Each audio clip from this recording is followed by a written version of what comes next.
See, I want to realize when people go to hell, they go to hell forever.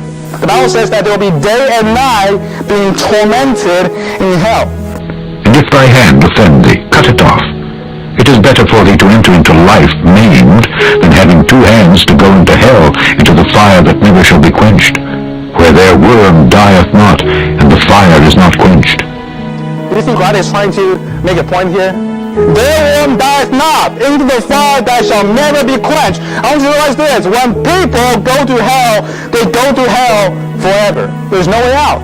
You may ask me, I know the great white throne is only geared toward the unsaved. Yes, if you are saved, you will never be judged at the great white throne judgment. But where are we going to be at the great white throne judgment? Look at verse number 11, Revelation chapter 20, verse 11. Revelation chapter 20, verse 11. And I saw a great white throne, and him that sat on it, from whose face the earth and the heaven, don't miss this, fled away, and there was found no place for them. Do you know what this verse tells me? You will be there. You will be there. There's no place for you. There's nowhere for you to go.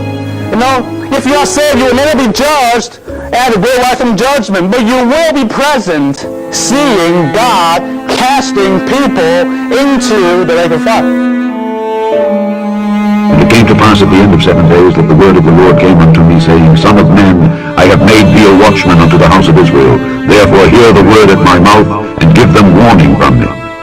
When I say unto the wicked, Thou shalt surely die, and thou givest him not warning, nor speakest to warn the wicked from his wicked way to save his life, the same wicked man shall die in his iniquity, but his blood will I require at thine hand. This passage is talking about the physical salvation, but we can make a spiritual application. Now, sometimes we just need to warn people about there is a hell.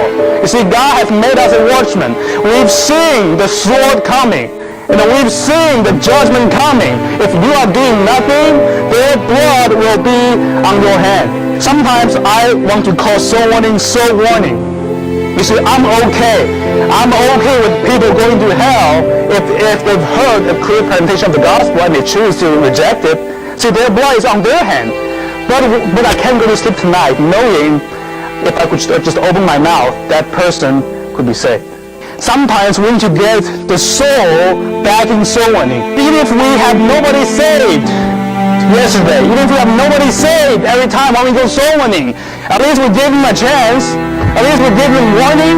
See, God made us, each one of us believers, a watchman to warn the lost. The thing I want to do at the great white throne judgment is to tell them, your blood be upon your hand. I'm clean. I cease not to teach and preach the gospel. Your blood be upon your hand. So you see, the last thing I want to see is my mom, my dad, my so-called friends being cast into the lake of fire in front of my own eyes. And I know sometimes if I just open my mouth, that person could be saved. Now here's the thing. Some people go to hell, not because they want to go to hell, not because they hate God, not because they are a reprobate, not because they harden their heart, because there's no man to help them.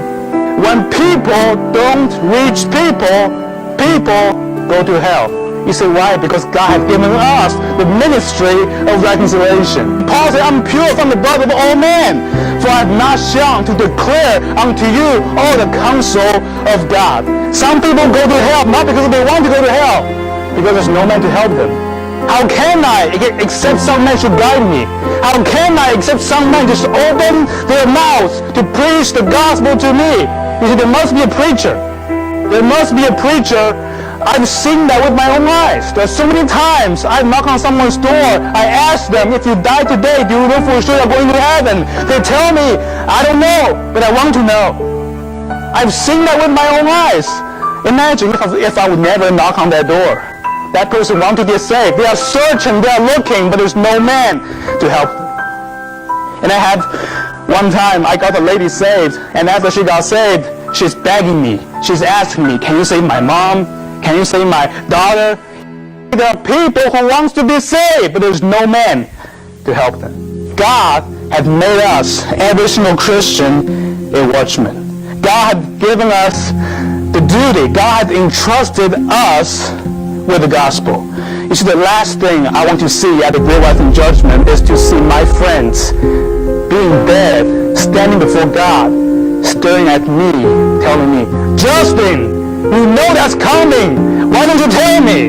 You see, the matter of fact is, some people go to hell, not because they want to go to hell, not because they hate God, because there's simply no man. There's no people to tell them about Jesus. And they say, what are you going to do if someone becomes illegal? What are you going to do if the police arrest you? You go soloing. You know, we don't need a permit to go soloing. We got it right here. Jack House said we got a permission by the commission. You see, even if they put the death penalty on soloners, you know what I'm going to do? I'm to community someone. Just think about this.